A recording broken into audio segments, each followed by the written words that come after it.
everyone. So I'm going to just show you this little card here.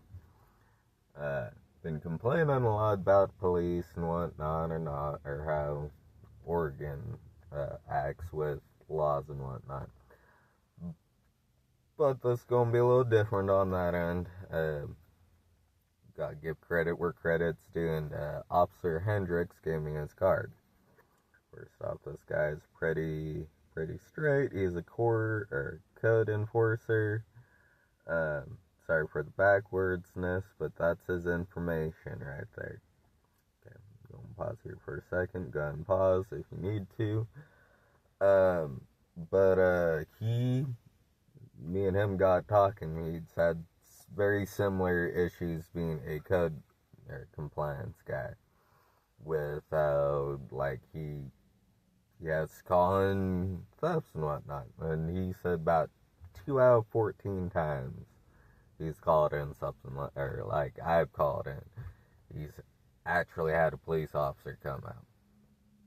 So nothing too different. Obviously, he doesn't call in as many reckless drivers as I do.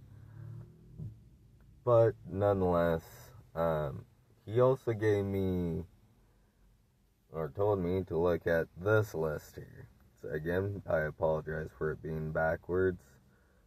But if you're in the Salem area and you see like drug activity, you even encouraged it. It's that second number right there, drug activity hotline.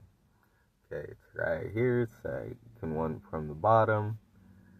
It's like if you ever see that, call that number first, because even calling the non-emergency line, you're gonna have issues. He says that he usually has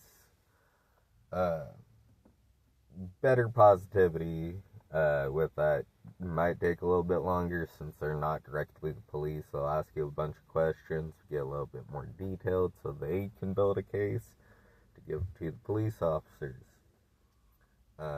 And they'll more likely get something done than yourself. Also, see if you go back to where I flashed it, graffiti reporting. Nobody wants to get their things vandalized.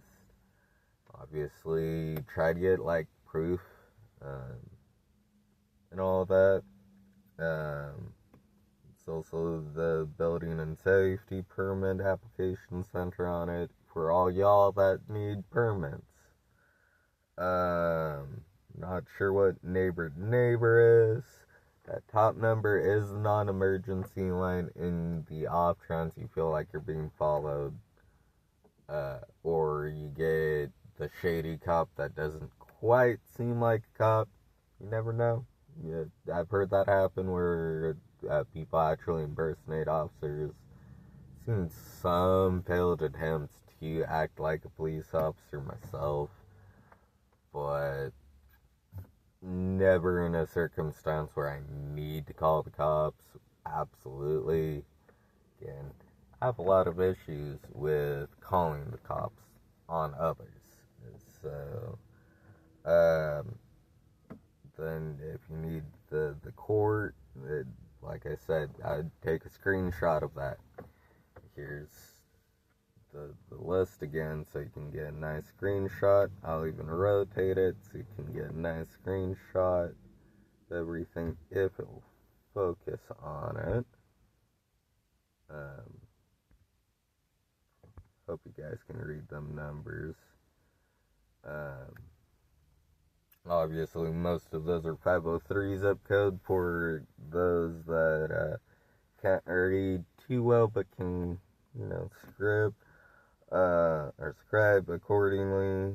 There's the parking services, so if you get a ticket where you need some information where to park because there's no street parking, I think Chemiqueta is free on the second level. Then you got Liberty on the first level for the parkades in downtown. And I think the one by the old Gamma or Ellie's location over by the hospital. I think that's free after 6. Look it up. Just simply because I could be wrong. But yeah. All the same, I'm making this video to give Officer Hendricks here a little kudos here for spreading some light, giving me this card. I'd really honestly say if you have any generic questions and you catch one of them at like a parking brigade,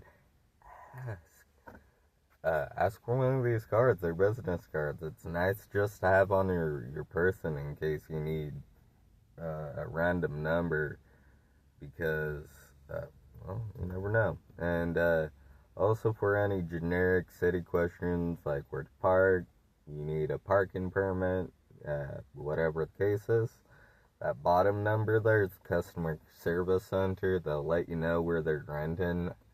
I know there's one to say like 4 parking lot, or not parking lots, but apartments around here. So a lot of them are going to be used up. I know when I went to go get my parking permit,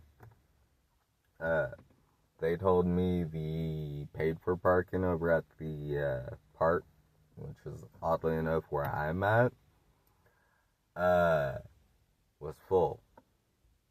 And I definitely, too, with that, if you're needing to park long term, because I experienced this when I first moved out, when I was looking for parking, they did not tell me that the Liberty Parkade's 3rd floor's surveillance cams were out.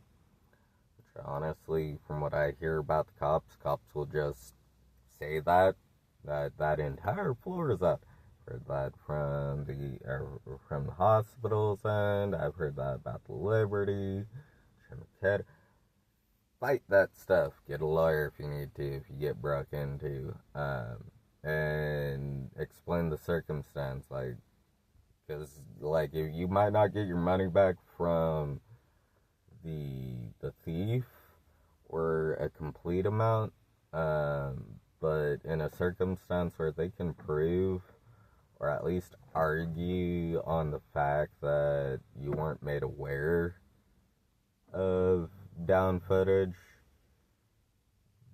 they'll fight for you. That's not a criminal offense, but definitely a liability expense on whoever exactly. But yeah, all the same, this is more of a video to give Officer Hendrick a little kudos there, because though he's not a patrolling officer, just a compliance officer, he gave me a little bit of insight on who to call when certain things happen. Let me know that for what I did was basically what I needed to do, and that he himself, even being an officer, has experienced himself with a lot of the things. But remember, don't forget to hit that like and sub button. Trying to get to the point with the channel where I can start doing more on it. So yeah, I'll try and make a update video on where I'm at in life, so y'all can, know I'm not posting as much as I've been saying I was hoping to. I know I've been trying to figure out some software to do like r/slash and drive videos, but definitely don't mind hearing that down in the comments below. Little heads up, little tips and tricks, little things to work on. I haven't been getting too many comments there. So, but peace. Y'all hit that like and sub, and y'all have a nice day. Stay crazy. Eruption's definitely gonna be all down for the stay crazies, because in this world, the sane ain't doing it, apparently. But peace.